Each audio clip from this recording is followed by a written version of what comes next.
UNODC tiene un papel, primero, digamos, desde el punto de vista de la Convención de Palermo, ¿verdad?, como guardiana de la Convención y del segundo protocolo, que es el protocolo que cubre este fenómeno. Evidentemente, el protocolo y la Convención no intentan, desde ningún punto de vista, criminalizar el fenómeno migratorio, pero sí que quieren, y por supuesto, no intentan, y eso es uno de los temas claves de este protocolo, penalizar o criminalizar a la víctima, ¿no? Pero sí que quiere que haya una cooperación regional fuerte, que los países se doten de instrumentos jurídicos e institucionales para luchar contra el fenómeno, y ese es el papel básico de UNODC. Otro papel importante es el de la concienciación, la sensibilización, trabajando con la sociedad civil, trabajando también con los medios de comunicación, ¿verdad? Hay medios de comunicación en México que están ya muy sensibilizados, gracias a otras campañas como Corazón Azul, pero en otros países o regiones el fenómeno del tráfico ilícito de migrantes no suena absolutamente ni siquiera a crimen.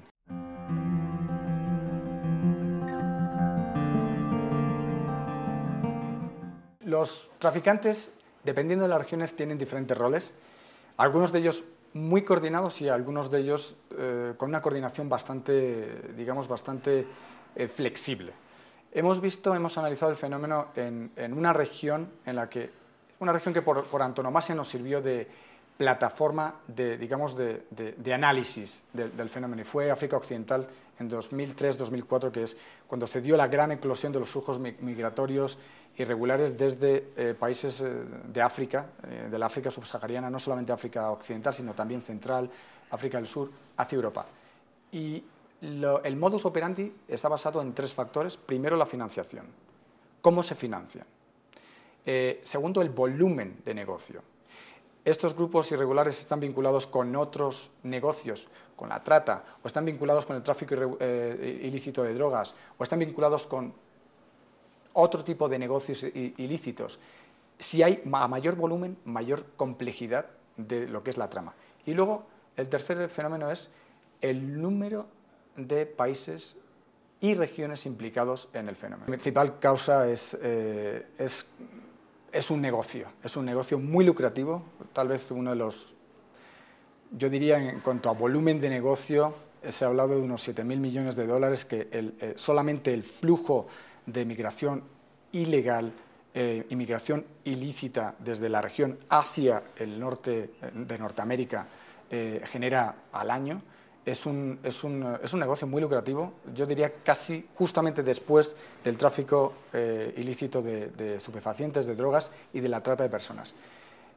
Hay masas en algunas regiones de mafias muy organizadas que son muy conscientes del fenómeno y de lo que supone en cuanto a rentabilidad, y lo que han hecho es globalizar un negocio que antes estaba muy regionalizado, lo han globalizado incluso vinculando 2 y 3 continentes, que es lo que hace que el fenómeno sea extremadamente difícil de identificar en toda su complejidad y luego de luchar contra él, ¿no? Las fronteras son muy permeables, pero además es que juegan un factor que es el factor de descoordinación muchas veces y de falta de capacitación de las fuerzas del orden, ¿no? Las aduanas muchas veces no se complementan bien de una frontera a otra con las aduanas del otro país. Si a eso le añadimos que las autoridades migratorias no están dotadas muchas veces con los recursos que deberían de estar dotados, con, por ejemplo, un I-24/7, con huellas dactilares automatizadas. Cuando yo llego a un aeropuerto y digo que soy un ciudadano de Colombia, existen, y no lo soy, existen realmente los medios para identificar en 3 minutos si soy un ciudadano de Colombia, enviar una notificación a Interpol, que me la devuelvan, y yo como autoridad aduanera digo, usted espérese aquí un momento. No hay coordinación muchas veces porque no existe una buena formación entre aduanas, Policía Nacional, fuerzas migratorias, servicios de inteligencia, etc. Y eso es un tema que la ONUD ha trabajado mucho en este aspecto, creando unidades conjuntas en frontera que trabajen contra el fenómeno de la inmigración irregular.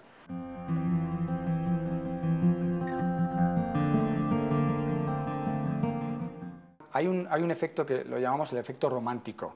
El efecto romántico, sobre todo que lo hemos visto muy presente de vez en cuando en América Central y también en regiones como África Occidental, que es que el migrante que se convierte en migrante irregular por necesidad, en inmigrante ilícito, ¿verdad? Y cruza las fronteras de una forma ilícita, ayudado por 2 o 3 personas, lo que es, digamos, una organización organizada de la delincuencia organizada a nivel transnacional.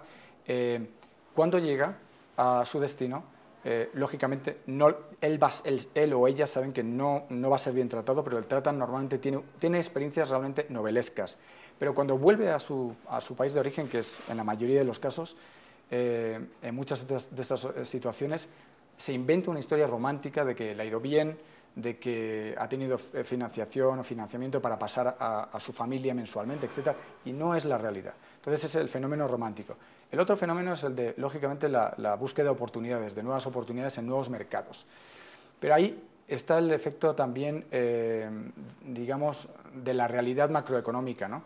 Si vemos que, efectivamente, un inmigrante irregular o ilegal que pasa de Centroamérica a Estados Unidos puede que gane 4 veces más como camarero, puede que gane 4 veces más, pero también el índice de coste de vida le va a suponer 4 veces más en cuanto a pagar un alojamiento, en cuanto a ir a un restaurante, en cuanto a la cesta de la compra básica, etc. Entonces, esos son cálculos que el migrante no lleva a cabo antes de llevar a cabo un poco la primera planificación o planeamiento de la acción, ¿no? de pasar las fronteras de forma ilegal. El migrante irregular es una persona normalmente desesperada que quiere una vida mejor y está dispuesto a sacrificar el problema. ¿Sacrificar qué? Ellos piensan que van a sacrificar pues, noches sin dormir, algo de salud y todo por un buen porvenir, pero no saben lo que realmente van a sacrificar, que incluso les pueden sufrir violaciones en cuanto a sus derechos humanos, físicas, la muerte. Puede ser un calvario total. El perfil del migrante es normalmente, lógicamente, de una clase social pues no pudiente. Había una persona en Gambia que se llamaba Amadou. Amadou era el intermediario. Normalmente el intermediario es el foco de la cadena. El intermediario empieza a analizar mercados donde hay pobreza. No extrema, pobreza. Y formas de hacer pasar los migrantes.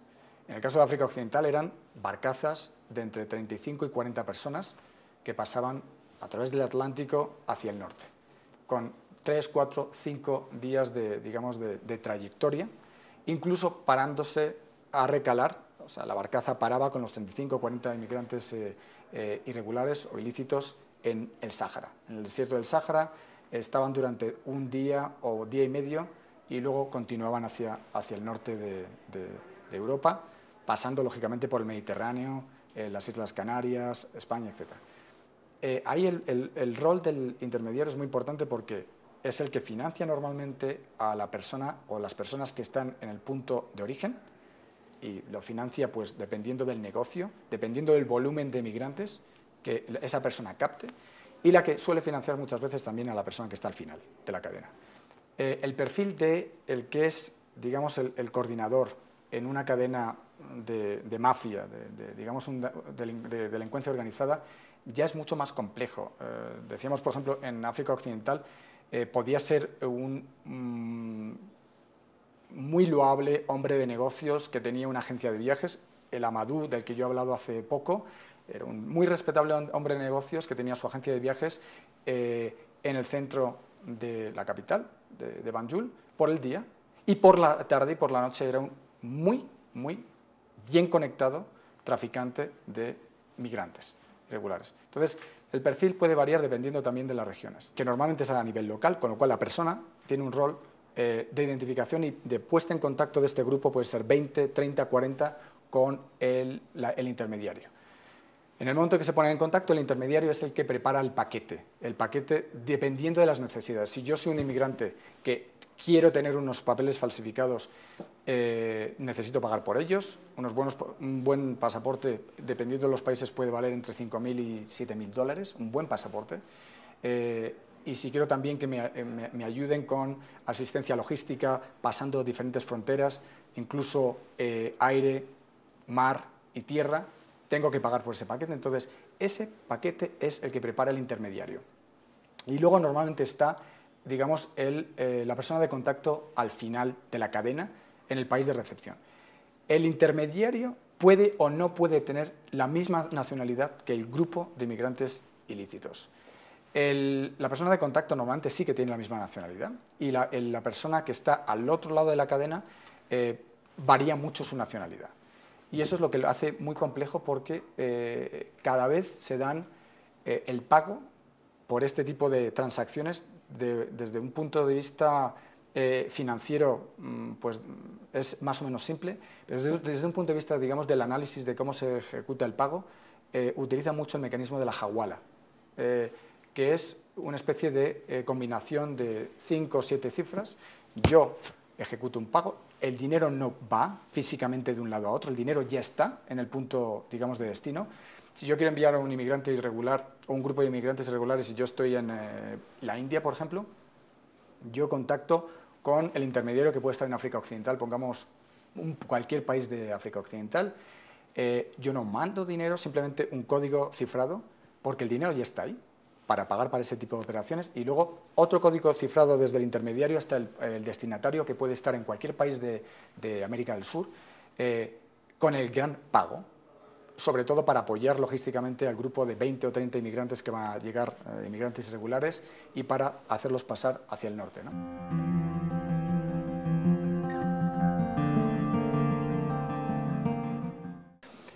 Una de las rutas es, digamos, la tradicional, que empezó en 2002-2003, que es precisamente la de bien de África Occidental hacia Europa, o bien de otras partes de África, pasando por África Occidental hacia Europa. Ahí el fenómeno era el mismo, la falta de coordinación muchas veces de algunos de los países de la región y de esos países de la